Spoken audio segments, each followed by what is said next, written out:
Hey, hey, hey, yeah, hey, what a time to be alive. I left them for dead, now I'm living right. No new friends, no new advice. That was high then, but we got bigger heights. We got bigger fish to fry. Bet on myself, then I roll the dice. Man, it ain't a gamble if you know you nice. Hey, that's all good. Welcome back, Dawn Dream Podcast. I'm your host, R.A. Menz, the #1 podcast in Dallas, and I'm here with my special guest, the Renaissance Podcast. Yes, sir. Yes, sir. Bro, I remember the first time I said that, you're like, hey, don't say that. I was like, wait, hold on. You're like, hold on, wait a minute. Nah, bro. There's a lot of podcasts that say that in Dallas, but yours and ours are one of the few that will. 100%. Sure. I like what y'all do with, like, how, what's it called? Y'all could, like, switch it up really quick and do so many different types of podcasts because y'all do, like, interviews. You have your reactions channel. You have, like, so many different, like, ways that you can spin it and, like, the flexibility. Y'all got a lot of skill, man. A lot of talent. Appreciate that. Yeah, now, to be honest, it's more of just staying consistent with what gets watched on YouTube, to be honest, especially when you're small right now. Yeah, especially with people's attention spans, too. Like, you know, they want to, for like you said, interviews or sometimes, you know, our take on certain topics and stuff like that, so it makes it easier to just crank out the videos. Yeah. How did y'all get started in the podcast game? Like, where did the passion stem from? And then, like, how were y'all like, all right, let's go freaking build a set, get an office, like, because y'all got 2 studios. So where did that kind of stem from? I think you started it, no? Yeah, so pretty much we've all been, you know, fans of podcasts. So Joe Rogan and Theo and all of them. And then, you know, I had the idea of getting the studio and setting up the podcast. It was first here in this set right here. And dude, it was all different, you know. And I told the boys, I was like, shit, let's start recording. And it was a lot of us. At first, it was a lot of us. And then now it's like 6, just 7 of us? Yeah, 6, 7 of us, bro. And then now it's just us 2. And you know, the passion for podcasting has always been there, even though people go through the phases of like, let's start a podcast, especially nowadays. And, you know, just we went all in, getting the mics, the cameras, building the set. Caesar built the set. You know, it's something that we had a passion for. And, you know, you turn your interests and hobbies into, like, you know, something you're actually taking it serious in. It's dope. It's dope. I think what kept me, to be honest, like, motivated was mostly because I watched a lot of YouTubers. And I think when we were barely starting it too, I like the big YouTubers that I've watched, especially like, let's say the dude, for an example, I think do you know the dude before they were famous? The guy that makes the videos? Yeah. Yeah. And I think I was watching a podcast of his. I don't know if you shared it to me or I just watched it where he was talking about kind of like his biography or like of how he started and stuff. He's like, dude, like, it took me like almost 7-8 years to take off that channel. Like, I was Like to start it, or it's for it to be big? For it to be big, for even to blow up, and for even start making some money. Yeah. And then once he hit like the 7th, 8th year, then it just was like boom from there. Like, it went increasingly high, and that kind of motivated me. It's just like, damn, some channels are like, I think it's only a really, really, really small percentage, like 0.0001 of like those channels that blow up like crazy. Like for example, like I Show Speed, like Aiden, all these famous streamers. It's a very, very small percentage, but there's also those channels that gradually grow within time. And those channels, the only thing they have in common is consistency. Yeah, like Alex saying, just consistency and staying motivated, bro, because at the end of the day, you're not getting any pay. Like let's say, for example, that dude, I forgot his name, but he stayed consistent throughout those years, you know. Like 7 years without getting paid and doing all those videos, especially because his videos requires a lot of research, editing too, and all that. And I know how long that takes. It's just like, damn, it's like, bro, it's just grind straight up, especially what we just talked about before the podcast started about like the Aiden Ross situation where he pays his friends $50K to stream. What was it? 100 hours a month? Yeah, 100 hours a month, 50K a month. And they can't even hit that? Yeah. It's just like, bro, that's just at the end of the day, just self-discipline and motivation. Yeah, and at this point, it is passion-driven because, like Caesar was saying, like, most creators stop after 6 months, maybe even after a year, because so many hours of not getting paid, so many hours of being invested, research, editing, all that. It's like, you know, if you're doing it for so many years, you're just like, man, you got to be crazy. You got to really love this thing because, you know, not everybody's going to do that, you know. Bro, that was one of the cool things that, like, when I met y'all, it was like, we just hit it off on, like, podcasts. Y'all were like, oh, I like Flagrant. Oh, I like Theo Vaughn. Oh, I like Bad Friends. And it was like, y'all, like, y'all name these podcasts. I was like, dang, okay, this is, like, exactly what I watch. Yeah. So it was just like, man, these guys are just like me. And then I found out that y'all had a podcast. Yeah.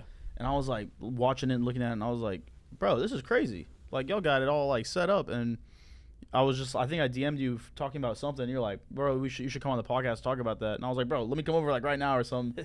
I think the same day you're like, I'm like literally close by. Let me go check it out. I bet, bro. Yeah, bro. I came by, checked it out, and I was like, bro, this is freaking awesome. So, man, it is just cool. And shout out to Alex Rincon for putting on that show. Connecting us, bro. Yeah. Connecting us because, bro, just the way we started meeting each other.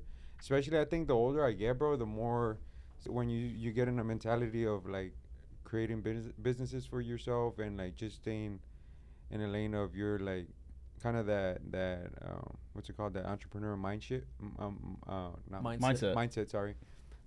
You start meeting those people that you kind of like. The energy you attract is just people that are in the same level as you, because sometimes when you talk about, like, businesses or goals that you have, to the people that don't have those goals, it seems kind of arrogant in a way. And then and you kind of naturally push those people away, which is fine, because that's what you want at the end of the day. You don't want those people to be. And there's some that, like, kind of get that jealousy, and you automatically tell when they're kind of, like, just hating. Yeah. But the people that stay with you, and then instead of them saying, and to me, I don't see it as a competition when somebody tells me their goals. To me, I see it as like, oh, bro, if we have the same mindset, then that means we can work together. Right. Because now we can help each other. Because if we have those same type of mindsets, then we're gonna grow faster, bro. Because two minds are better than one. Bro, I love, like, talking to people that have, like, way bigger goals than me. And I'm like, dang, I'm thinking small. I was like, that person's thinking, like, oh, they can go do this, and that. They're like one of my mentors is, like, trying to make $1 million a month. And I'm like, bro, $1 million a month? Because he's already making, like, a few hundred a month. So, like, next thing for him is a couple, like, millions a month. And for me, I'm like, man, I want to make $100K a month. He's already on, like, $1 million a month. So I'm like the sky's the limit. Yeah. So, like, I don't see, like, why not? Why can't we all have, like, the biggest podcast in the world, the best show in the world, and like coming and watching or, like, growing up and seeing, like, what Joe Rogan did, and, like, he just came out of nowhere, like, and then he birthed so many other, like, podcasts, and it's like, bro, okay, anyone can go and do this. Yeah, and I feel like we're in a place where I think not news source, but just mainstream media is no longer not accepted, but watched as much. I think by older generations, it's still watched, but it's eventually dying. I mean, we talk about how obviously the only companies that are keeping mainstream media alive is pretty much the pharmaceutical companies, because that's literally how they make their money, from their advertisement. And I think now pharmaceutical companies are switching to now YouTube videos, because back in the day you never saw any advertisement that included pharmaceutical companies, and now they're putting them on YouTube too as well. They're putting them on these these social platforms where those people are watching it, because now they're targeting the kids, like, not the kids, but just, like, people, like, younger generation, the next generation, the next media. That's where you kind of see where it's going, where our generation is going to now. But the ones who end up winning is always the pharmaceutical companies, bro. If like, Pfizer came to y'all and was like, here's $1 million, you gotta promote triple boosted. We want you to promote our vaccine. Yeah. Here's a check for $1 million. You gotta put it on every show at the beginning of every Renaissance podcast, before every rodeo podcast. You gotta be like, did you get your booster? Would we sell? Yeah. You gonna buy? I feel like this lands on our morals at the end of the day. You know, in the sense of, like, bro, if Pfizer could screw us over, any company could. You know, if you don't stand on your morals, like, any company, it doesn't matter if it's Pfizer or whatever other. So it depends on what situation we're at the moment. Like, if I'm making, like, my goal is, obviously this is a small goal, but, like, let's say my goal is to make $50K a month type shit, and like I'm good with that amount of money, and that's because at the end of the day, I to me, I like there's a certain point where you just kind of money's nothing to you. Even though I'm not rich right now, but either way, I understand that because it's not a life like money is not something that's gonna bring you happiness. That's the first thing you always gotta remember. But obviously, a lot of money always brings you some sort of freedom that you don't have when you're doing your everyday lifestyle. You know, especially if you're working a 9 to 5. But I think my main goal is to be at a certain level of like let's say like $50K a month, and if like something like let's say Pacifier offers me a lot of money, and it goes against my morals, it's like nah, I wouldn't sell my soul for it. Yeah. Now if I'm broke, and I have nothing, and I'm like Pacifier, something like bet. I was like, as long as I don't have to take it, I'm good. I'll promote it to these dumbass people, because when you think about it, if you're promoting it, I expect my viewers to be smart enough to know that I sold. You know what I'm saying? Imagine you just do the thing in like parody. Be like, hey, make sure you get your vaccine. Like try to yeah. But make sure y'all get it. No, but yeah, it depends on the company and what they're pushing. At the end of the day, like Caesar said, like there's only so much money could do for you. And, you know, you gotta stand on business at the end of the day. There you go. I feel like our generation and like the new generation's like not bought easily. Like like old media or traditional media was like, oh, we'll take anything we can, and then it's just like dumps in money. They'll take it from everything they're bought every single way, even when they're contradicting like themselves over a period of time. But like I think we're more conscious because I'm gonna say why I think that is, and maybe y'all can tell me why y'all think that is also is because nowadays stuff is posted on the internet and it's there forever.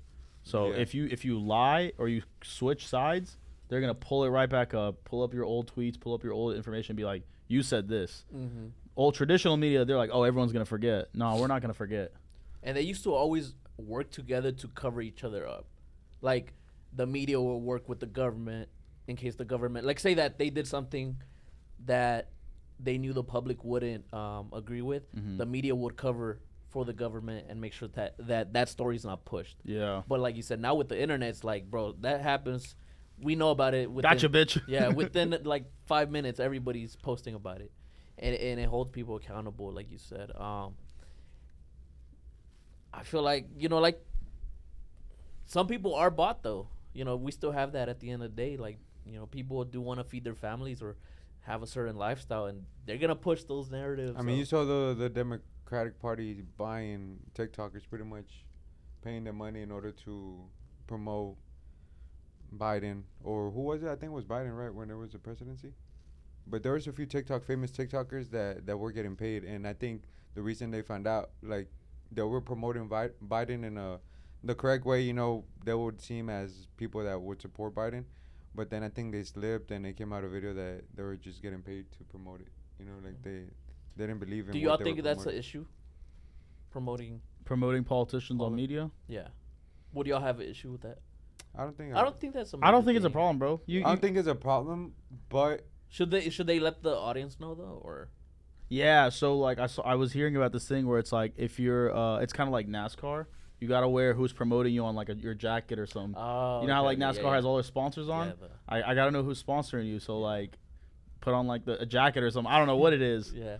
But like it'd be like Pfizer, Lockheed, Raytheon, like NVIDIA, like all these big companies. paid promotion. Right. So like, it's just I think it's fair for the people to know who they're being bought by, but they don't want us to know. Not yet.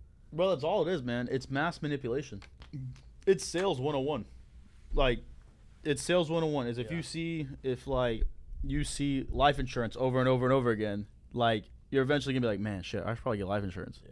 And that's what it is. You see, or even certain companies. Like, anything. Yeah. Like Coca-Cola, McDonald's. Like, when like McDonald's, you just see it all the time. Mm-hmm. And then you try to buy McDonald's, you're like, shit, I might get some McNuggets. And a lot of people are sheep. Right. So, like, if the leaders start locking into those brands or whatever, most of those people are just gonna follow to that person because they trust that person. Right. What are you talking about?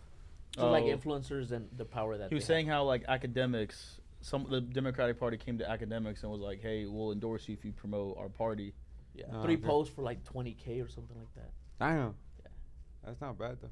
That's what I was saying. But like, he said, I'm not taking money from either party, so like, I don't want to get into it. I would, but cause I like politics. I would find the person that it is, that I do like, and I would promote, and then I would offer them a deal, you know.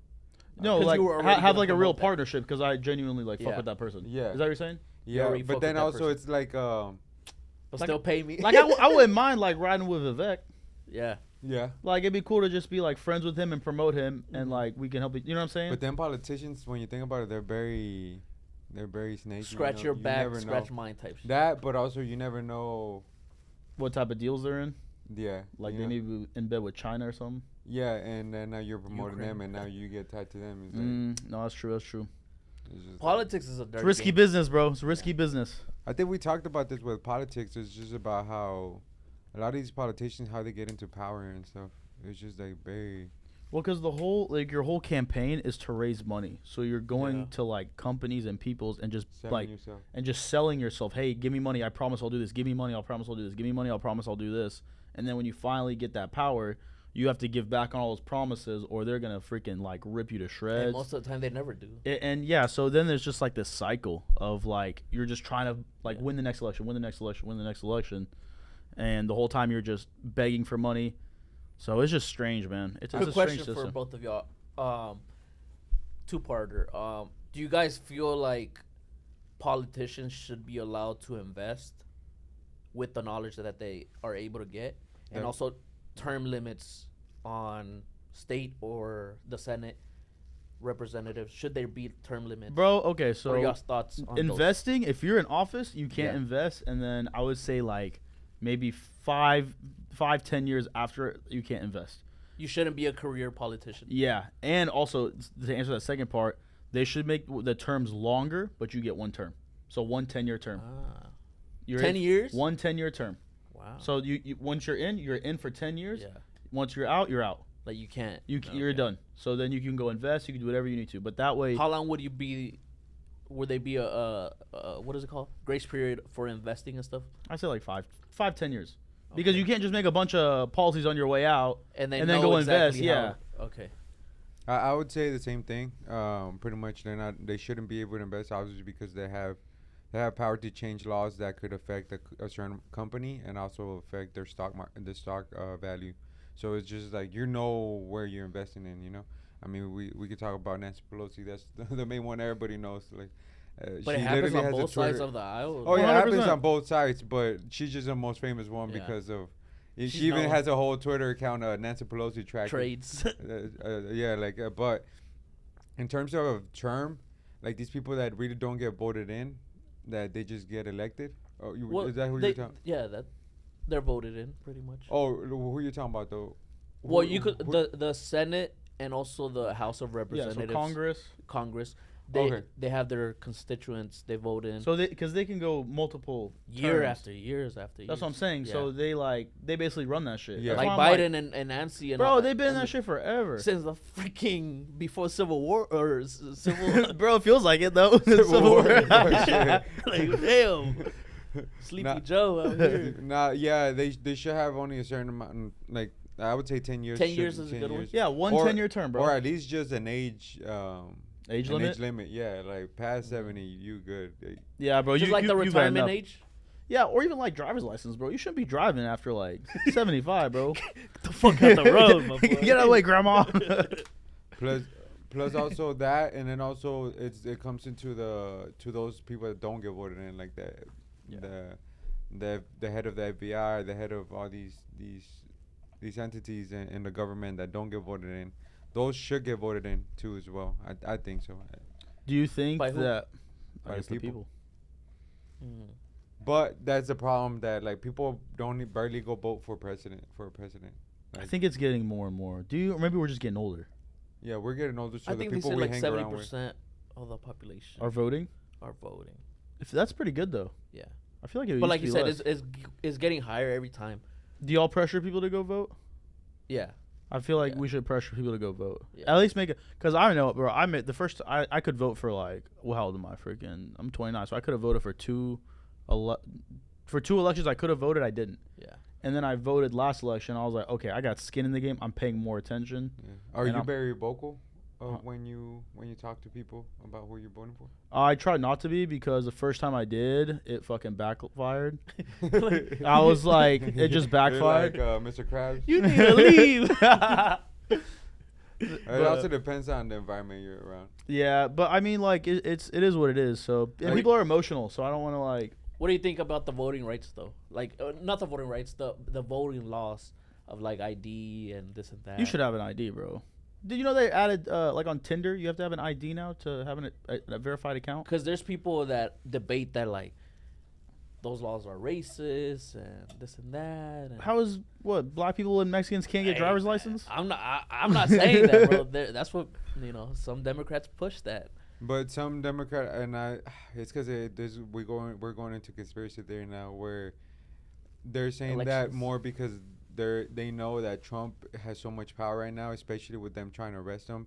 They know that the people, at least the majority of people, even the ones that voted for Biden just for the hate of Trump, that they realize that Trump was really never the bad guy, and look at what the state the America's in right now in terms of the economic state, that they realize that maybe they're not going to vote for Trump, but they're not going to vote at all for Biden. So, and even if they do, a lot of them change their mind in voting for Biden to Trump. So I feel like the Democratic Party is like, one way we could bring more votes is kind of legalizing those immigrants that we're letting in order to vote. Yeah, just let everyone vote. In order to vote, and also those ballots of those people that they're counting, that some of them are dead already. Facts, bro. It's just like, where are you getting those from, Bro, I think that's it's very common, right? As you come as a immigrant, and I think most immigrants start off as Democratic. Yeah. And because I know I did, and then like you slowly start to like. Because they feel that Democrats shelter, like protect them, like yeah, they're on their side. Yeah. So it seems that way, and it looks that way, and then. Maybe like over time you maybe get a business, you start paying taxes, your children go to school. Stop, build the wall. And then you're like, wait a minute. Also, it's very, to me, it's very, the only thing the only thing I really admire of the Democratic Party is that they work on their image way more than the. And they're very organized. Yeah. They're like organized. They know how to like rally a team. Because they're the loud bunch, like you say, the loud minority. There's loud minority. Because they know how to promote themselves as the good guy, and Republicans do not know how to do that whatsoever. They don't put no effort in that. They believe in what they believe, and they know at least I know it's right, because not everything obviously the Republican Party does is right, but at least in terms of the most, like I would say like 60% of what 60 or 70% of what they promote, like at least the right side, it's something I agree with, but they just don't promote it in the right way, or they don't say it in the right way. Like I've heard this term, especially like a lot of girls talk about, like, it's not what you said, is how you say it. Yeah, there you go. You just hit that. It's not what you say, is how you say it. And the Democrats be like, no, it's going to be okay. Da, da, da. Well, they're pushing all these laws, this and that. Which they're as worse as the Republican Party, bro. What is y'all's thoughts with Trump and Biden? Do you guys think like we're the whole nation's kind of over it? Do we need new faces? Like, I think Vivek is next. I think Vivek is next up, but I think right now he was very smart enough to. He was very smart. No. So first, I think people are like really pissed off at what happened last election. Okay. Because a lot of people, probably were taking they didn't vote for Biden. They just hated Trump. Hate Trump, yeah. So they're like, this is a vote against Trump, and now they're realizing how like bad Biden was, and how he's like maybe like just not even. He's getting walked over by like Russia, China, Ukraine, like all these other countries, and it's like, man, do we really want the leader of our country to be taken advantage of that way? So then I think this election's like, it's swayed one way so hard, now it's gonna sway this way real hard. But like I feel like politics is always just a swaying game. Yeah. So like it's just a pendulum swinging back and forth. So I mean, Vivek seems like the future, but who knows? The media is about to start pumping shit for Trump, and that might sway the pendulum back this way. The media's gonna start eating again. And they're gonna start making money. CNN Plus is gonna come out, and they're gonna have subscribers, and like it's just gonna be, like it's just gonna swing the pendulum back and forth, back and forth. But I think that as the years pass by, we're already going into. I mean, since the last time Trump got elected, it would be pretty much 8 years now, and I feel like all those old people that watch CNN are dying, Bro, they time had span, CNN Plus and like they had like no subscribers. Yeah, because all those people that watch CNN, none of them are smart enough to download an app or to get it. You know. I mean, their biggest viewers. Not smart, sorry, but just not smart. They're not technologically like savvy. Yeah, the young people are not gonna subscribe to no CNN Plus. I think the biggest deal that they have CNN is like with the airports, like the TVs. They always have CNN playing, which is their biggest money maker. But like you said, once they tried it on their own, it's like. Yeah, nobody's watching it. So I feel like the mainstream media is not gonna be powerful anymore. At least not the way they were whenever Trump was president. Like that still was their last run of like them making the news. They exhausted it. That was like their last. Like they just put all their gas into this. What do you think is next? Like I mean, mainstream media is like dying. Mm-hmm. Yeah, podcast I think X is going the up. biggest thing that's gonna happen. X is the biggest mainstream. Mainstream. Just pretty much a platform of news source that we have now. Because it's non-biased. It's non-biased. I think the fact that both parties can equally put their point across the platform and without getting blocked or without getting hushed from the other, whatever side you're going for. That it makes a big difference. Obviously, we know which side usually is very like, if you disagree with them, they're very like get offended type of thing. But I feel like that's the biggest thing that now everybody that got shut down whenever the election happened this last presidency, when Twitter was still owned by a very liberal corporation. Now it's just gonna change the game, especially with news that comes about. I mean, we talk about. I think it was the biggest thing whenever Elon Musk bought Twitter, when that they shut down the whole story of Biden's son, like the laptop and everything. Like that would have swayed the election. That would have swayed the election big time. But they shut everything down because they knew what it was gonna cost, and that just goes to show. Y'all think it would have swayed the election? I don't know if he would have won 100%, but it would have swayed the election. Because that boy Biden kind of played it good in the sense of like a nurturing dad with a troubled drug addict son. That's crazy. Because that's what he said. Whenever Trump was like in the debates, Trump was like, your son doesn't even. And then Biden was like, just like I'm dealing with that, like a lot of family members. And with fentanyl and this and that, like he played to that card of like somebody in your family has been affected with drugs, Yes, but if the videos were out, that would have never happened. Yes, but you saw the videos. The empathy side is something that you got to remember. Did you see the videos of Hunter Biden? Oh yeah, with the water slide, wilding out here with the horrors and stuff. Videos were out with none of that sympathy shit. But I don't think that part would have swayed the election. What would have swayed the election was the part where in the laptop there was information of him making deals with China that were he was pretty much being the middleman between him and his dad. The big man, Obviously he wouldn't imply it, but he would. We all smart enough to know who he's implying. But I'm saying like we know that information now, and it kind of hasn't changed the narrative of Biden. Through X, yes. Because that's the only platform we can talk about it. But in the real world as well, I would say like people are still. We talk about it. Yeah. You ask anybody that you talk to, would you vote for Biden? And they're like, nah, fuck no. Like, you see how the way we are? He has the lowest approval rating in all of history. That's what I'm saying. So. But he's still getting pushed with like winning all the states of the delegates and stuff. Like Texas, he won it by like 87%. So that's a good point. So do you think that Biden's gonna be running? Because like rumor is having it is like Michelle or like Newsom. Yeah. But Michelle came out I think yesterday and said I have no interest in being president. I don't think she's gonna. After she found out Obama was smashing his chef. Gavin, it was Gavin Newsom, right? Yeah. I think he knows how to play the game. Like, if you ever heard his interviews, if you ever see how he talks, that motherfucker is charismatic as fuck. Like, he knows how to play the game. He's a politician, bro. Exactly. He's a politician. It would look really, really, really bad for the Democratic Party if they say, well, yeah, this elected president, we're not going to run him anymore. It would look horrible. It would look But you know bad. what would look even worse, bro, if he's debating Trump. He's going to be debating. He's not even, like, capable of, like, forming complete sentences. Like, right no, now. But what happened in the last debates? They just were, like, toddlers screaming over each other. If Biden does that, it makes Trump look real bad. And, like, even last time with the debates, everybody was like, Trump looked out of his element. Like, you think trying to scream over Biden screaming over Trump. Like, it looked really bad for both of them. Yeah. And if it looks bad for both, it's kind of a win for Biden because, like, okay, I didn't look bad. We both look bad, you know?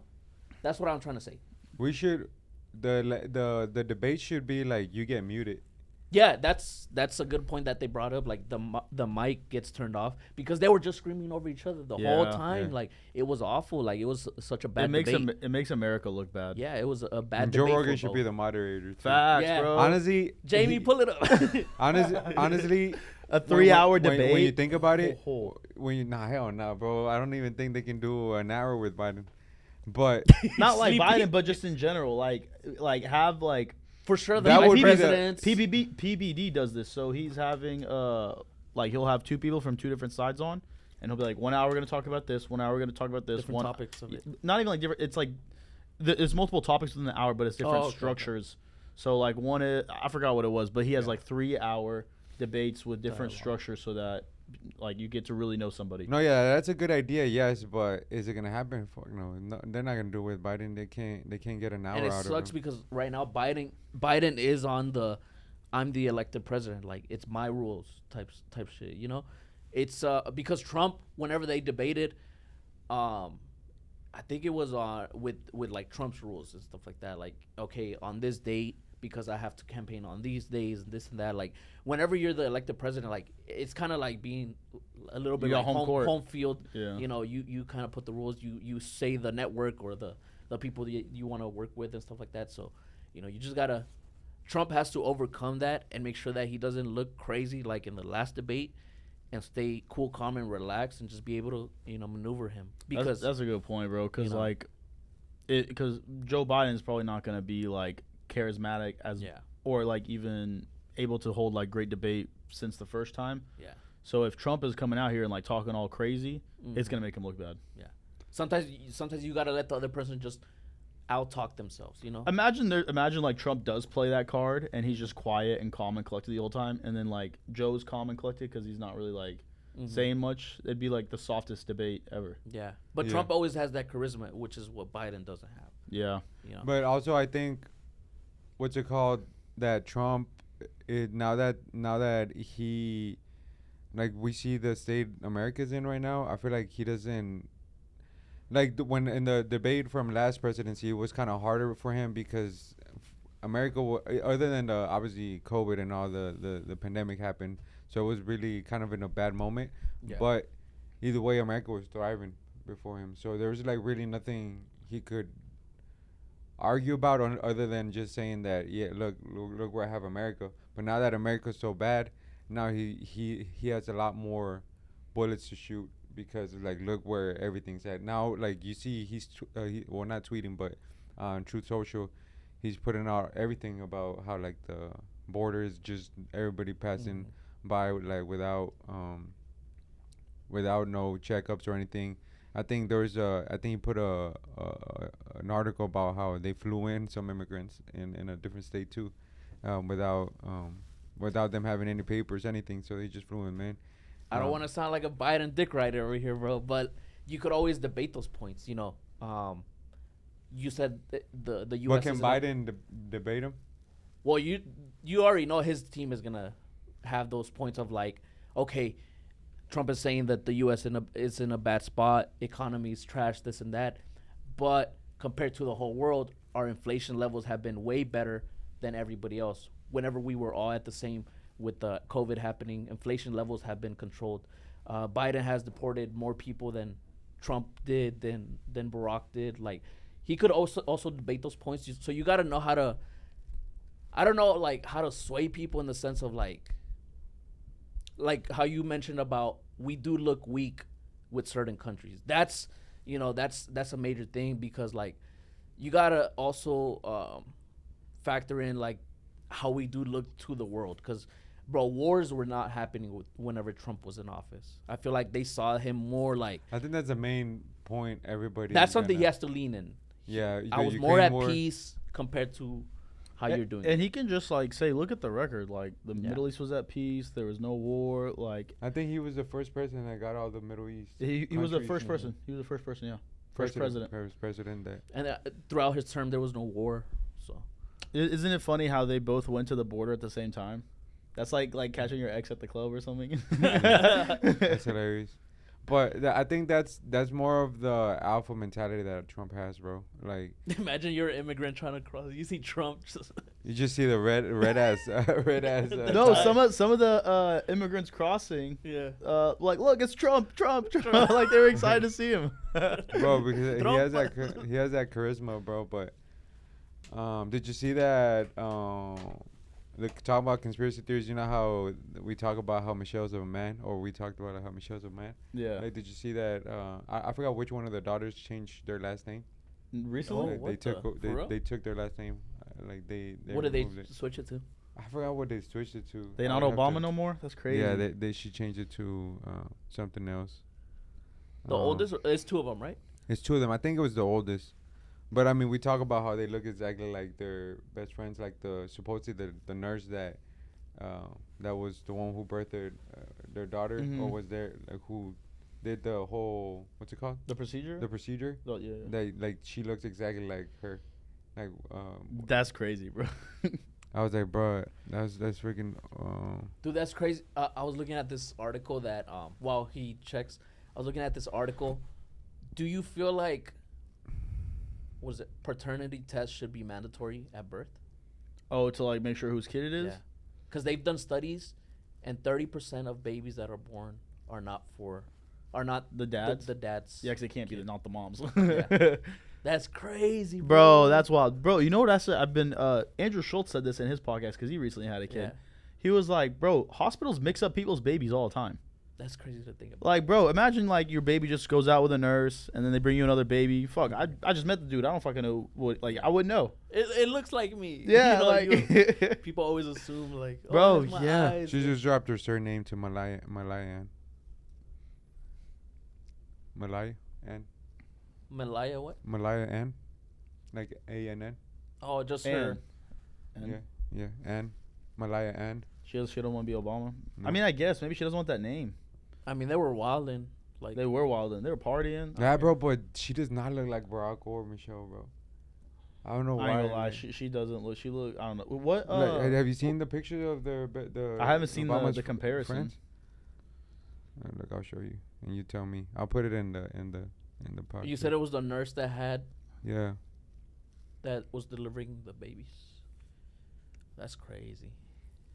Bro, I mean, there's a lot of closet gay people that probably like covering up for being a politician. Oh yeah, easily. Y'all ever watch Borat? Yeah. You ever watch that show where it was It's a nice. Yeah. Very nice. No, he made one where he was like, what is it? It was called like America something, where he was going around and messing with politicians. Yeah. I've seen all of Sacha Baron Cohen and stuff. Yeah. Bro, he like was talking to. I forgot where friend. It was.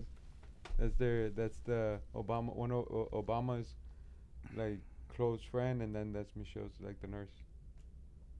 That forehead is exactly. Bro, gives it away, bro. Damn. Like the younger daughter looks exactly like the lady. Yeah. You gotta make sure you put that picture for the people to see, cause. But Sacha Baron Cohen, he went to this like governor or like one of these congressmen in the state, and he was like telling him to chase around like the Jews do in Israel, and he was like you gotta say he was trying to get him to say the N-word, and he was like yelling it. He goes, they're scared of it. You gotta say it, and he's running around saying it, and then he had to resign. Oh man. For wait, for the yeah.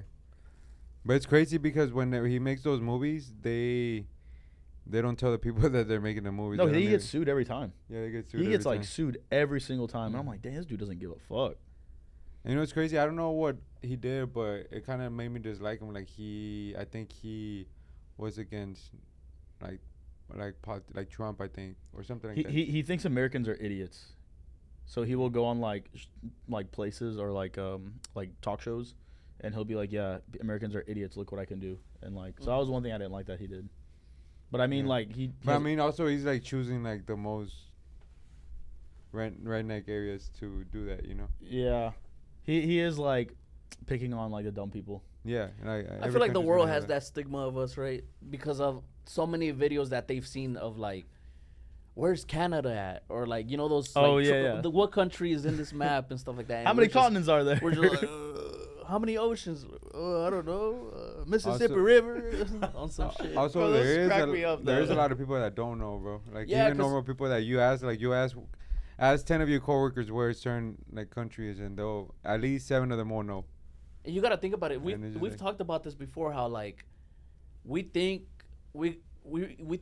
people are really smart, but like, bro, there's some that are like barely over the line of like, you know, retarded, border retarded. Ill. And it's like they're functioning out here. So if they get into, they got kids, they got a job, a driver's license. They're the Shane Gillis of the real world, bro. It's like, man. They're almost got Down syndrome, but didn't get it. They beat it. I beat it. I beat Down syndrome. I think Theo Vaughn said that. I was the first one in my city to beat Down syndrome. No, that was Shane. Oh, was that Shane? Shane, because his family, a few of his family members have Down syndrome. I think that's one of the most. One of his most famous. Like it took him pretty much. It went viral. But yeah, man, it's a lot of politics that now we're gonna get into that. You know that.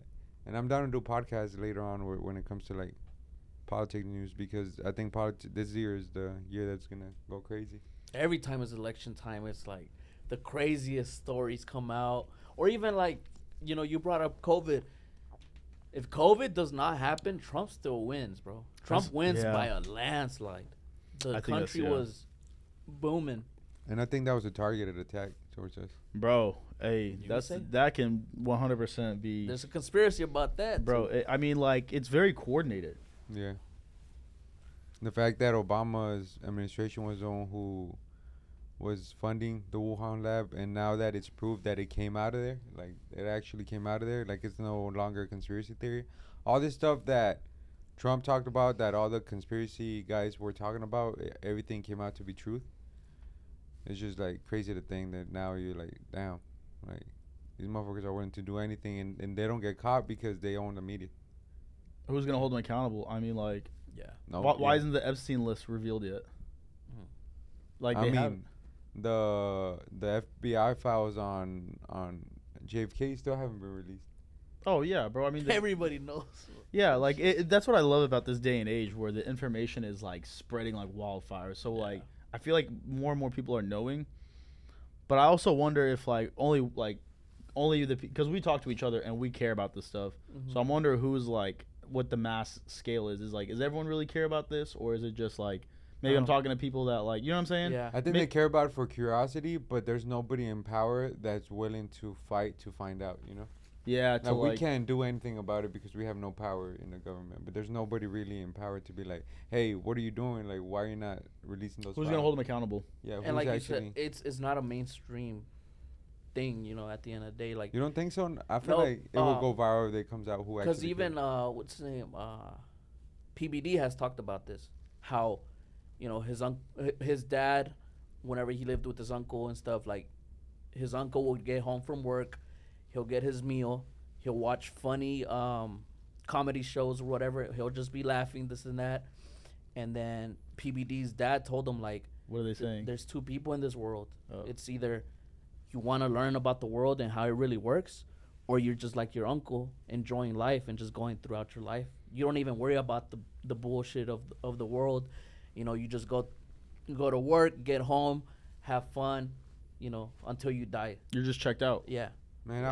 I wish. Not everybody's like us that. We just honestly, I wish for me that was the life I would enjoy. I like that. I wish my mentality was like that. I feel like there's a higher percentage of people that enjoy that life than let me do research on this and find the truth. But do you think why do you think that is though? Like, people don't want to know. Don't like us. It's entertaining. Like, it's fun. Yeah, like that us, life. Like, hold up. Wait, is it like? Is it? Well, they don't want the accountability. I think that, but also like us being like where we're not comfortable with just living that lifestyle. Do you think it's something we're born with, or something we just got raised being that way? Bro, I think I had to go through it because I'll say this. I think I was born this way, or I was raised this way. But then there's periods of my life where I was like, I just don't give a fuck. I'm checked out. But then it's like with having those moments where I was checked out mentally, I just wasn't. I didn't feel like I was living in my purpose. I didn't feel complete. I felt empty. So like I eventually like always would have found my way. So I don't know, man. I feel like the key word is purpose, like you said. Yeah. I've talked about this with Caesar a lot. Like the percentage of people that really accomplish their dreams and get to the point where they want to be at in life is a small percentage. Whether it be YouTubers, whether it be real estate agents, whether it be whatever business owners, a lot of people fail in life. A lot of people don't make it, and usually that's whenever they check out. But I'll even say this: I don't think a lot of people fail. I think a lot of people give up.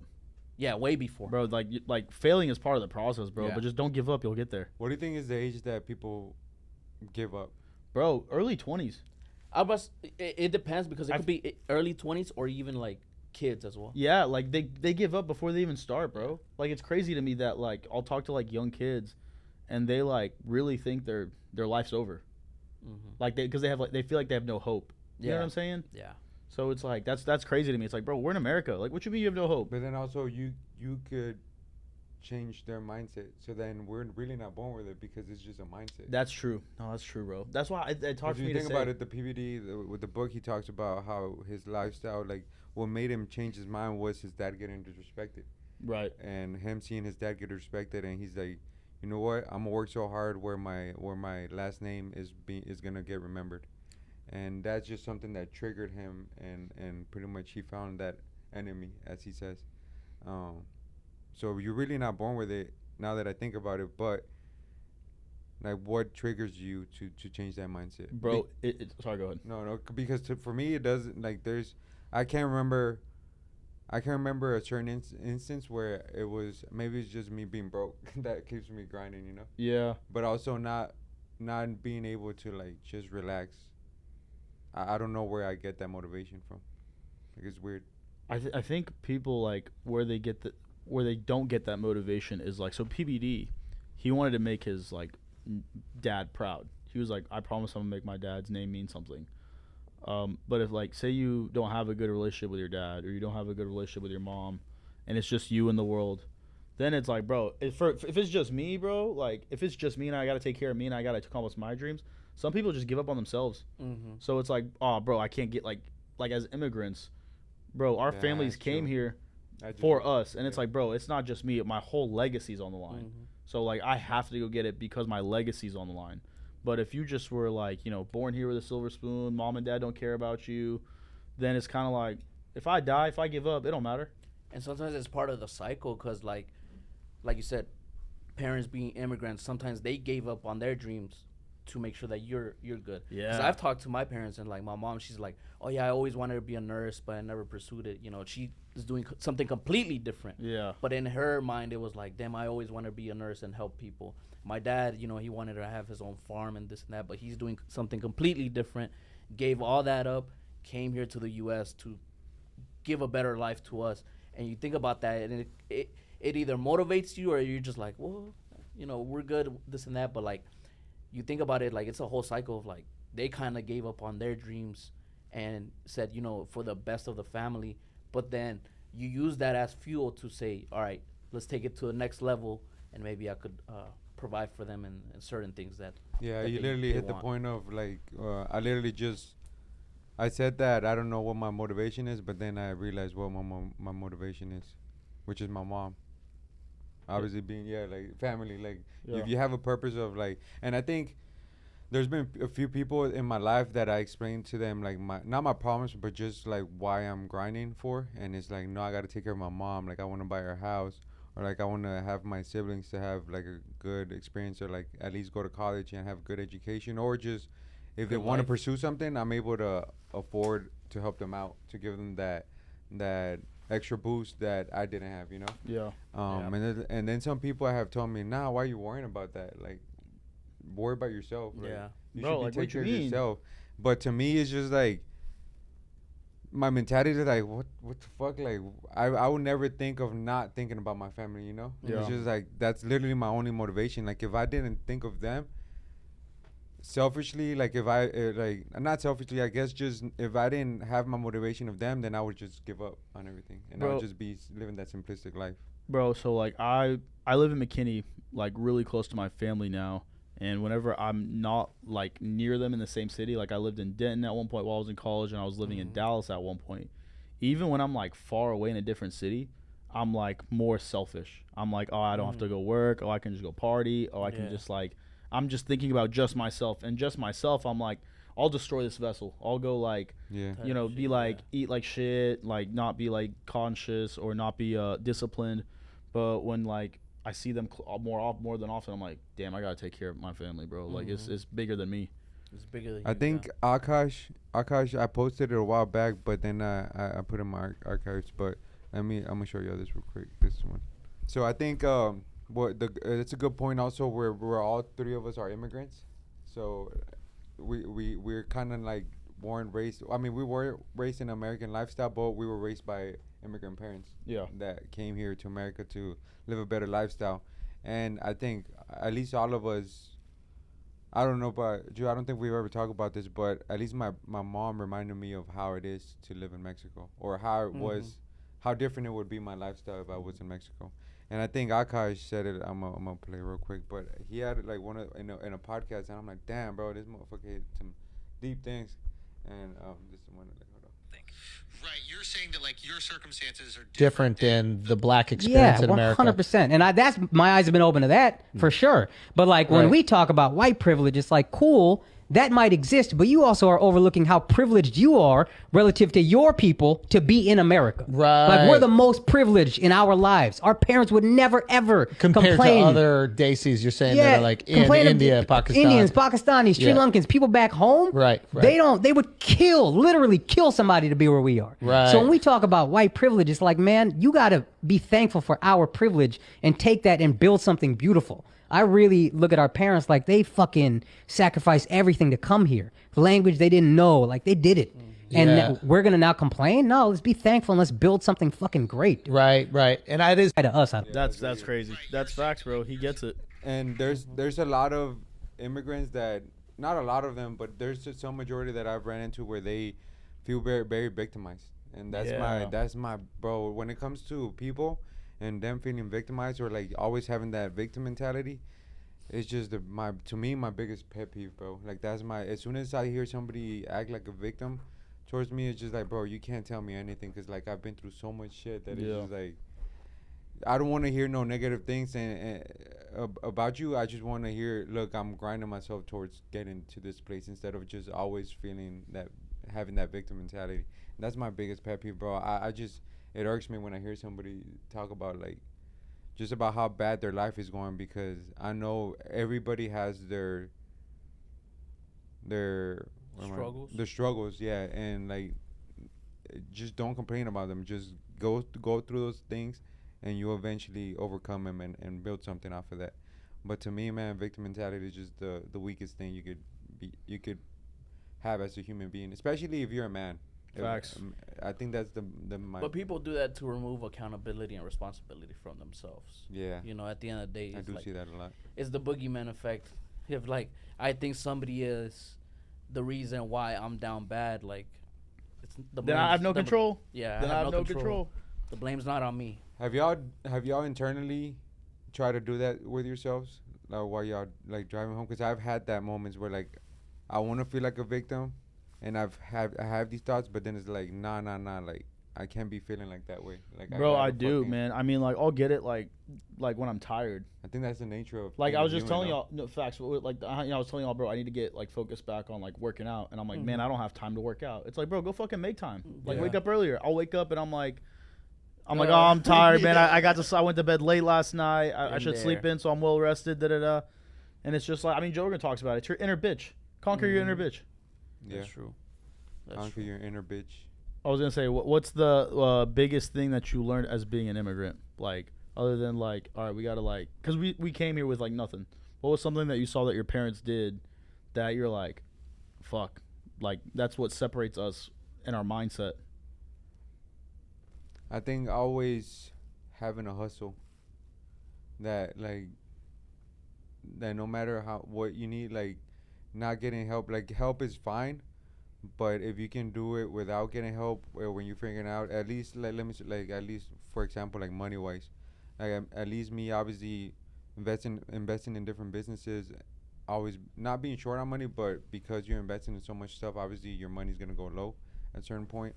Sometimes when you not going paycheck to paycheck, but you're going in towards like, oh fuck, I gotta pay this, I gotta pay that, instead of like you asking for help, it's figuring out a way to accomplish that goal without not asking for help, but like figuring out a way to grind yourself, or like grind getting this extra money from this side, or like figuring out a way to get money where you're working for that money, you know.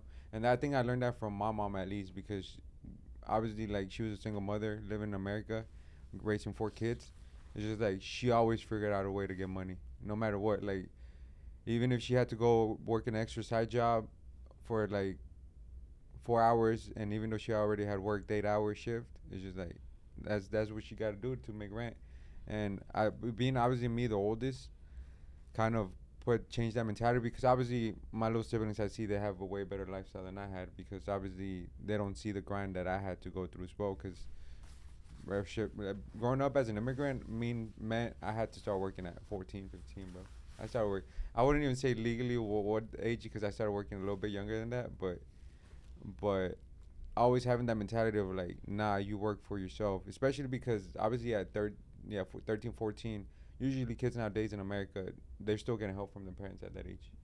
Hell yeah. So like for me, it's just like learning to grind for your money at that age, just build character, bro. And I honestly, I don't, even though I didn't really have typical high school lifestyle of like, obviously I played soccer and played sports and had friends in high school, but the fact that I wasn't able to hang out with my friends because I had to go work, it just, I don't regret it. I appreciate it, because now you have the upper hand. Yeah, I have the upper hand of like not never being feeling like a victim, because I know I can get myself out of whatever situation I'm in. I get myself in, and I think that's, to me, that's one of the biggest things I learned. I would say pretty much like you said. Work ethic is major. Learned it from both my parents.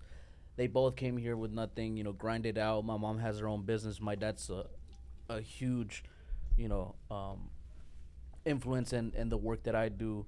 He taught me a lot of the game and this and that. But then also I want to say something I've learned on how to improve from them as well is like, just don't dive so much into work that you do miss on certain things. So that's something I've learned. And my dad, now that you have a kid. Yeah, exactly. Now my dad, he talks to me about that, how like, he's like, if I didn't lowball myself so much, I would have had more time to spend with y'all. So for me now, value your time. Exactly. Now that I have businesses, I'm like, okay, I can't lowball myself, because I have to value my time, so that I'm able to buy back that time to spend it with my family, enjoy this and that. Because for me, dude, it's crazy. I still remember this story. I didn't go to the movies until I was like 13 or 14. Bro, same. Because my parents were trying to save every penny, this and that. They were just always working, never took me. And then, first time I went, I was like, oh my God, this is crazy. Like, what? Like, this is the movies. And then my friends, they're like, this is the movies, bro. Like, ain't nothing special about it. But, like, you think about certain things like that, and you're just like, okay, I learned from that. Now I'm going to act different with my kids, show them a different lifestyle, or, like, show them a little bit more of me than just work my ass off, get home, and just, this and that. But for sure, they're hard workers. My parents are hard workers. They're hustlers. And that's the good thing I like about them, too, because they're not so prideful that they're like, oh, everything I did was perfect. It's like they let me know, like, okay, I did this, but take this nugget of information that I have now to make sure that you don't make the same mistake.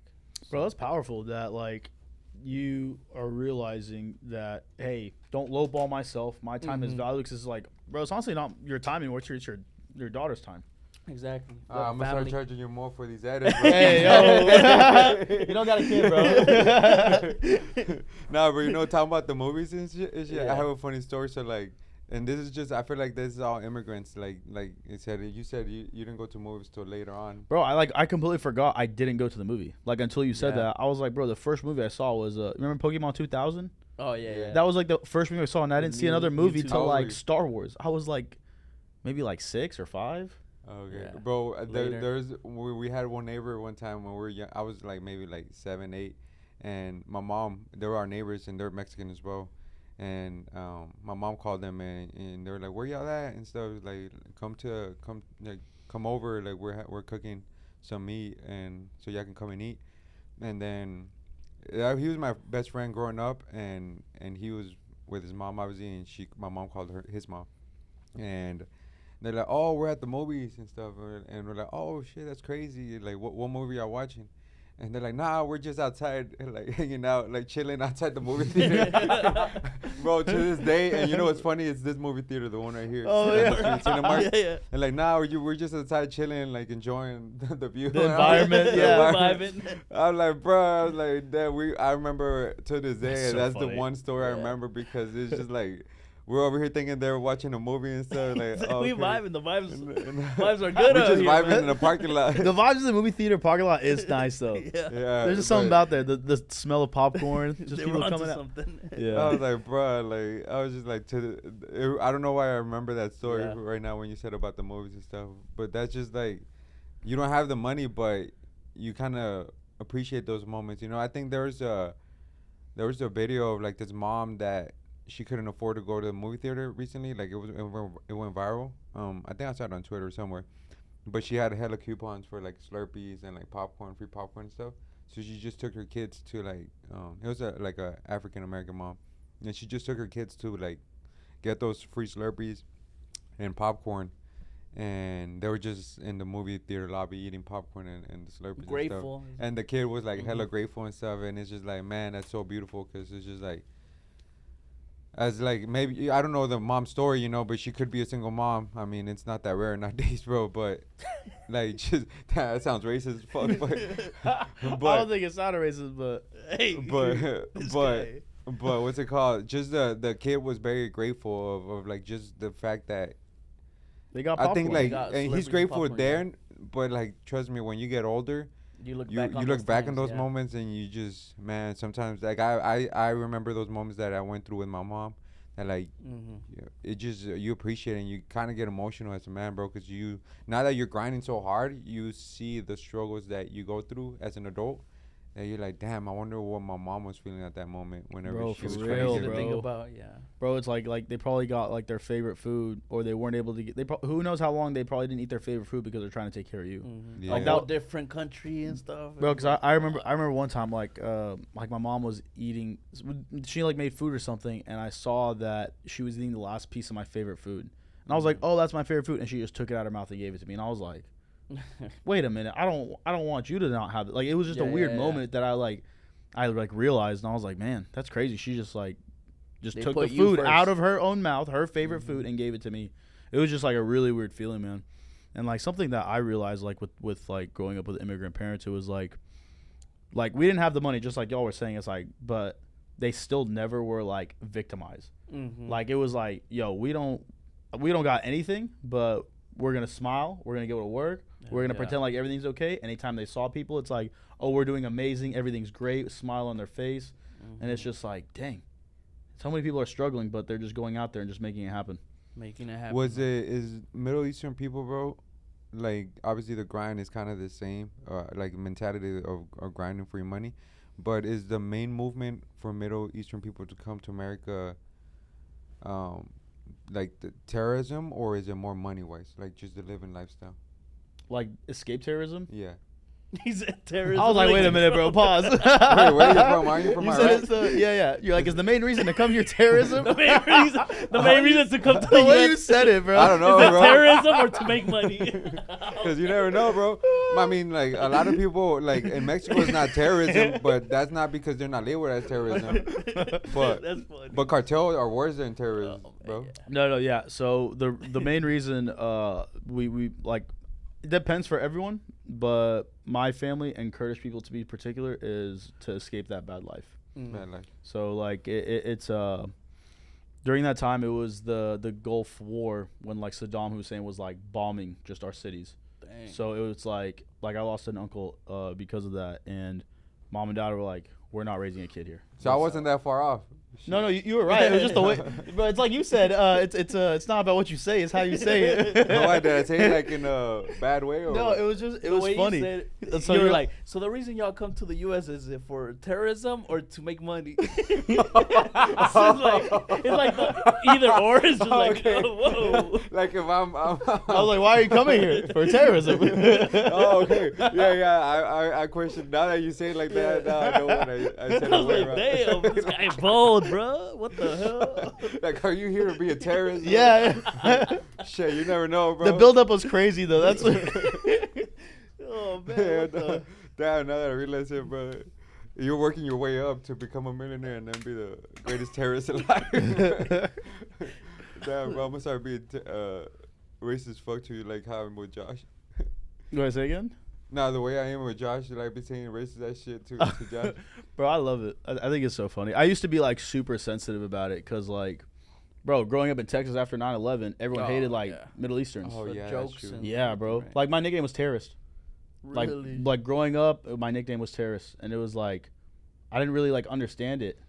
But you Like, don't I- really look Middle Eastern, bro. To be honest, you look more Hispanic than Middle Eastern. I do. I could be anything. I'm like a shapeshifter.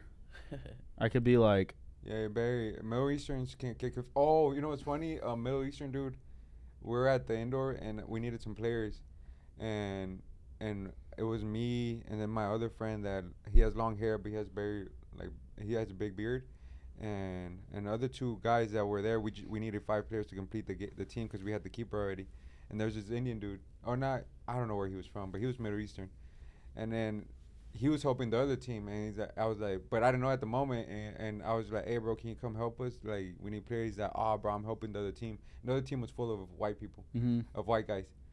And he was like, and then he looked at it, he's like, man, like, I said yes to the other team, but shit, y'all my people, bro. So, like, I'll go help you. And then he asked me, he was like, well, are y'all Middle Eastern, right? And I was like, yeah. Bro, yeah. Get over here, buddy. Habibi, come on. Yeah, he was like, let's go, bro. And then he's like, wait, where are you from? And I was like, fuck. I was like, Iraq. And he was like, oh, what city? And then I was like, oh, fuck, you got me, bro. I started laughing. I was like, you got me, bro. I'm Mexican, dog. But hey, bro, but we the same. We got the same grind. And he just started laughing. He's like, shit, fuck you. I'll still help y'all, bro. I look more like y'all than them. And he just helped us for that. Quick question. For the people in the Middle East, was the destination always the U.S. or did some people go to Europe or? No, yeah, there's a lot of people in Europe. There's a UK? bunch. Yeah, like I was about to say, Because there's the a trip bunch is- of people in the UK, Yeah. Canada, bro. Like people are just trying to like leave the Middle East, like just Anywhere. Yeah, like go Yeah. west. Is there terrorism in the UK? Do you think? There's a bunch of people knifing people. You know, like, Knives. knives. They're shanking. I was gonna say so. How do they say? They shanking blokes. Looks. But I think terrorism is something that kind of backfired on America because it was caused by America, you know? Do you What you think? mean? Like, Like caused by America? yeah, like the CIA, like there's all these. I mean, I guess they're conspiracy. They I like don't know if they're implanted it, and then now people are like, yeah. bro. I mean, cause They trained a lot of They- Wasn't Saddam Hussein like known to be very committing terror, like dropping chemical warfare on his own people. that, but like in his younger days, he was not trained, but like That was he Bin Laden, no? Oh, are you talking about sorry, yeah, Bin Laden, the CIA? sorry, Yeah. Bin Laden, yeah.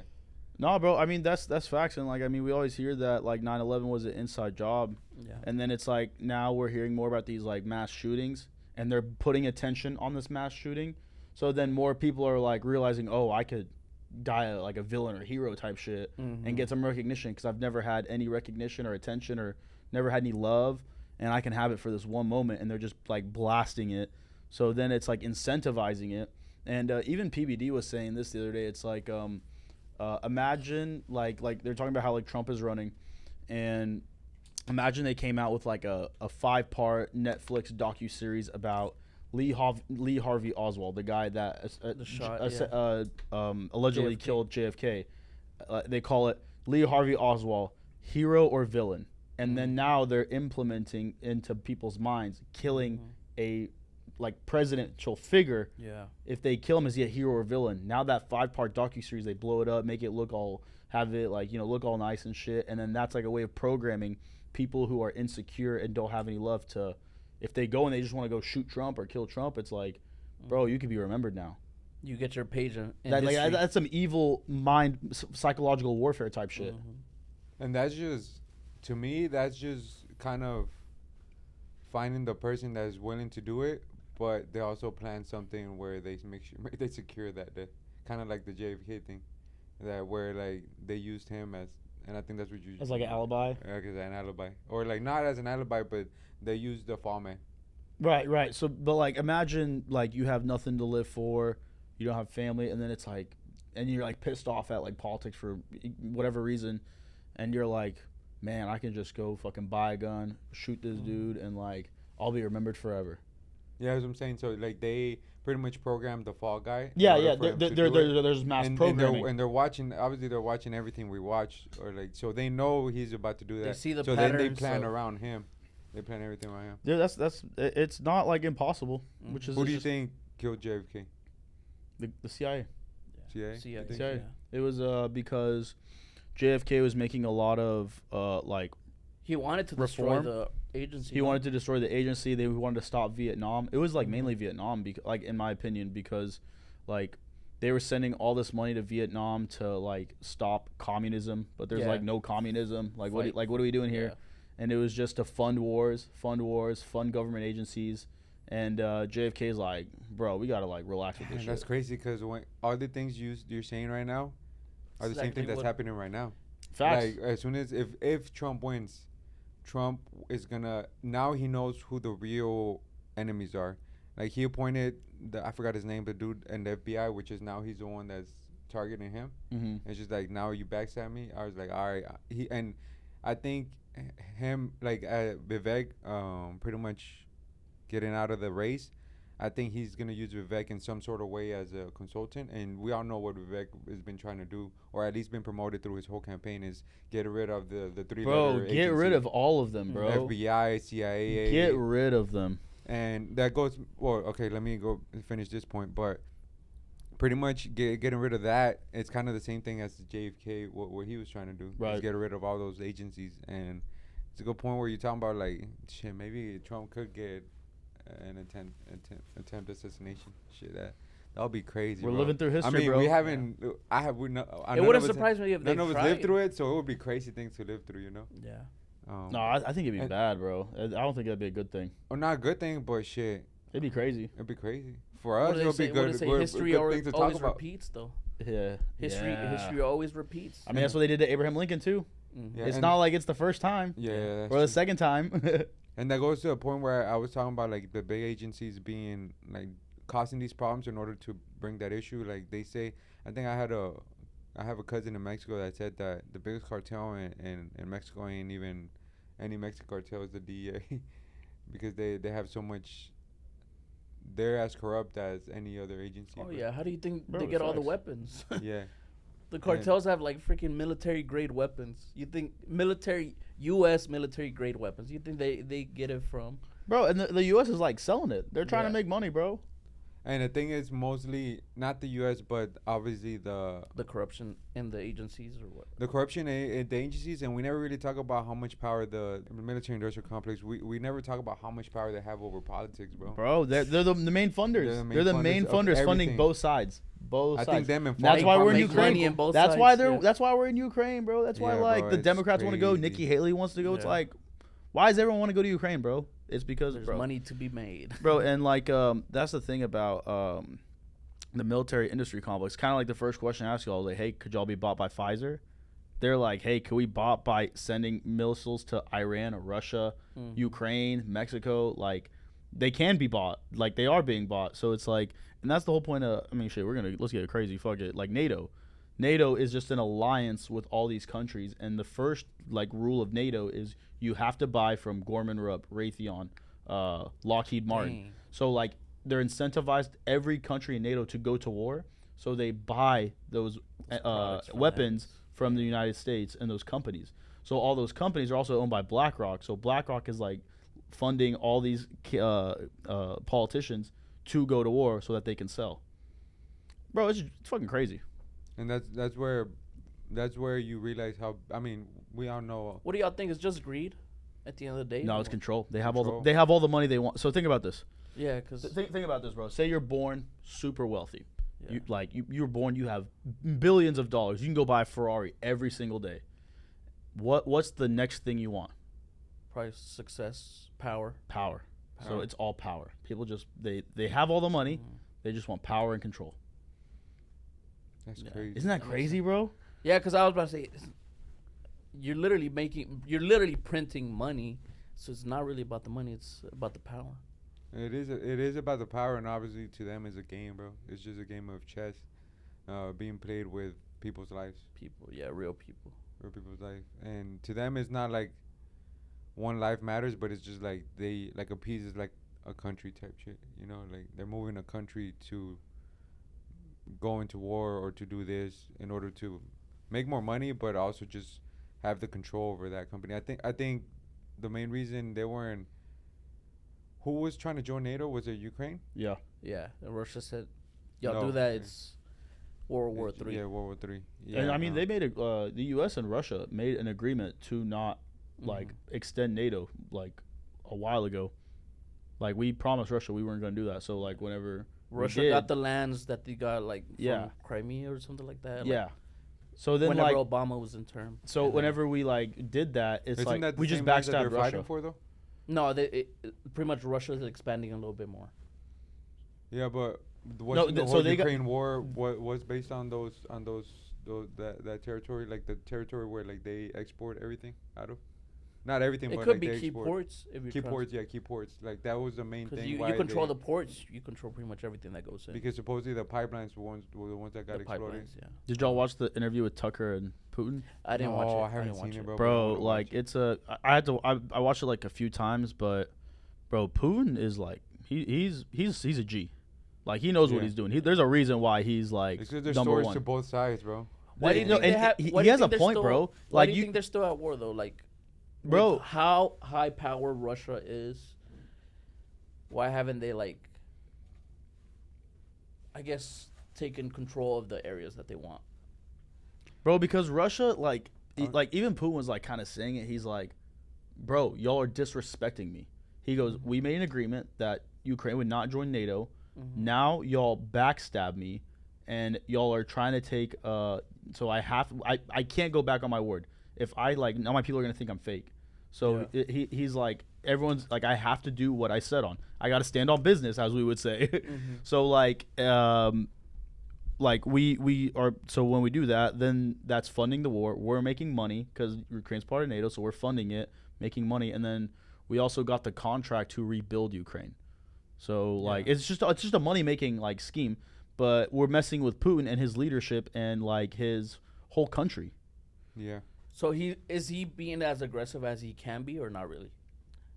I think I don't know. Also, like Russia it's a superpower when it comes to economic because of their oil, but I think when it comes to the military, they're not as modern as they were, and I think Ukraine. I mean, so you think they're bluffing whenever they're like, if the U.S. tries to get in, we have nuclear weapons. So no, they're not bluffing. They have nuclear weapons. They're not bluffing. They're not bluffing of that because there's nothing bigger than you can't get the nuclear weapons. But like tanks, manpower, artillery. Artillery. I think they're not as modern as the U.S. Yeah. They could easily get beat. If it just comes to that. Okay, so you think the U.S. would beat Russia if they get into it? Yeah, if there's no nuclear weapons involved. So maybe that's why they're not being as aggressive with Ukraine to take over. Well, I mean, like they can just pop off nukes at any point. Yeah. And then like the whole world done. Because it's like you're just kind of like jabbing. Like say it's a boxing match. It seems like Russia's just kind of jabbing them. whenever they could go for the knockout punch. What do you think? Do you think? Okay, because you know how like we have supposedly like there was craters or whatever, and what if those were? Because we were reacting to a video of Atlantis, about like all these cities that were flooded and all that, or that were like crazy civilizations that were very modern, that no longer exist, and they talk about how like those, not the pyramids but just in general, they could have had Wi-Fi, like they could have. We think we're the smartest civilization ever. We always assume that the people in the past are when we don't know. Yeah, when we don't know. But we don't exactly know. No, we don't know. Hundreds of thousands of years, whatever. We don't know what the. But I've heard some stories about those people that Joe Rogan talks to on his podcast about ancient Egypt, and I'm like, bruh, these motherfuckers were talking to like aliens and like teleporting shit and using like sound waves to move stuff. Build the pyramids, bro. Bro, I mean, they're talking about how they use sound waves and vibrations to open like to move stuff and like portals and stuff, and I'm like. Damn. What if we're coming into the era where nuclear weapons are used? And I was gonna bring this up because like the whole world just fucking. After we that's had why the aliens are trying to stop us now. We saw that we fuck with nukes. Yeah, I felt you were going that way. I was talking about this with my girl after we had that podcast with Rogan. I was like, what if like damn, we did a podcast with Rogan, bro. No, after the reaction. Can I get an autograph, bro? But why this theory came to my head. What if we always get super close to playing how with God's powers of like bringing people back from the dead or time travel, this and that, and that's whenever God says like, all right, let's reset, civilization again. Shit, that might be the case though. What if we always get super close to that point where we just like, damn, we're kind of playing with God in the sense, and now it's like, all right, floods or ice age or meteors. Oh, so like you're saying like when they got the pyramids, they were like really close to like maybe they were playing with, and then they got so close, God's like, relax. Yeah. And then he's like, wipe everyone That's out. crazy, no? Crazy to think about. That's crazy. It's like a whole reset of. The only thing that doesn't make sense to me is dinosaurs, bro. Because like, why would dinosaurs exist and then he created humans? Have you heard that theory of like, the conspiracy theory of dinosaurs is to try to like, take away from God? Like they're saying that it's fake and shit like that. Some people are saying it's fake. To take away from God. In the sense of like, dinosaurs being in the earth compared to how God says about like maybe the dinosaurs came up with Wi-Fi and nukes. There we go. Combine all the conspiracy theories. T-Rex over here. Just kidding. That's where you just combine everything. It's like it's like the last Fast and Furious movies. But yeah, because I don't think humans would have existed in the same era as dinosaurs. It's but impossible. Yeah, I saw this TikTok. It was a conspiracy. Of course, it's TikTok. I'm not gonna take 100% freaking value to it. But they were talking about how like they use the conspiracy is dinosaurs are fake, used as propaganda to move people away from I see God. what you're saying. No, I've heard that conspiracy theory where I understand what you're saying. So they like make dinosaurs such a great majestic thing to take away from God's powers. Yeah. Or evolution, I got you. So that you take away from, God wasn't the one that created man and woman. Yeah. You know what I'm saying? I could see. That's because when you think about it, dinosaurs aren't the only thing that doesn't equate to like why they existed, like of why they were created. Have you heard that like when you go to museums and you see like the fossils, that those aren't real fossils, that it's all just like fake replicas? I've heard that. I don't know if it's true or not. Which I'm is not why a fucking like archaeologist. That's kind of how it feeds into the conspiracy. You're just like, is it all a fucking scam? But there's no way, because there's like people that grow up wanting to like growing up like as a kid they love dinosaurs. They want to be an archaeologist and they go and find dinosaur bones. Yeah, that's true. Like, you know what I'm saying? All right, we just debunked that shit. Let's or go. how is it supposed to? Well, I guess I was gonna say. Also, they don't even know. What if the bones don't line up to like how we're setting it up? But who put them there? But also keep in mind. And then oil, like fossil fuels, like how we have cars because without gas that from the dinosaurs. Yeah, I wonder how that connects in the sense of like maybe but putting it all together. You know? Yeah, but we fucking use fossil fuels right now to this fucking point. Yeah, all because those dinosaurs. But then biblically, when you think about it, like they're also in the Bible fallen angels, bro, and the fallen angels that were sent obviously down from God, and they had babies with humans. So when you think about it, there was giants also, and there's also been Wemby. Yeah, Wemby. There was a bunch of Wembys back in the day, But there was giants. God sending angels down like the Goliath draft. was a giant. He was an actual giant. They don't say how tall he is, but compared to David, which David was supposed to be like our height, he was a giant compared to him. So when you think about it, if there's giants that existed back then you think about it compared to like what like me to a lion is. You know, obviously a lion is small compared to what a dinosaur would be. Mm-hmm. But like let's say in that era, like let's say how can humans survive through an era of dinosaurs? It's like maybe there was humans that lived through that era, and it was just something that they could survive. Are you religious, Ara? Man, yeah, kind religious. of like the jungle. Like, are you Muslim? Does that talk about anything in the Quran? Bro, I'm gonna be honest with you. I'm probably like the least knowledgeable Muslim. He said, "Don't quiz me right now." Don't, bro. You know what's funny? I was actually gonna use this podcast to bring on like a lot more religious people and talk and like learn about it as I go, because I don't know. Yeah.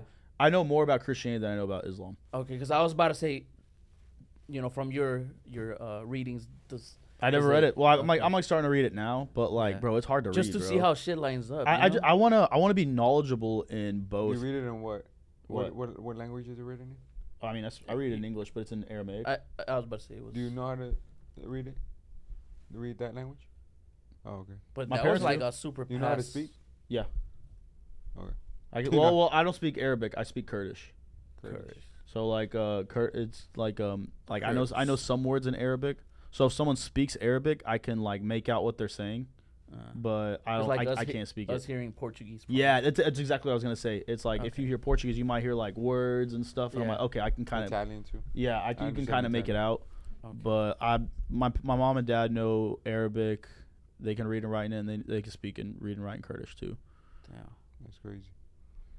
Anyways, damn, it was a good podcast. I feel like we got to a lot, but we still got more in the future. Oh, this is just this is the first of many, bro. This is the tip of the tip. If we don't get canceled. All right, peace.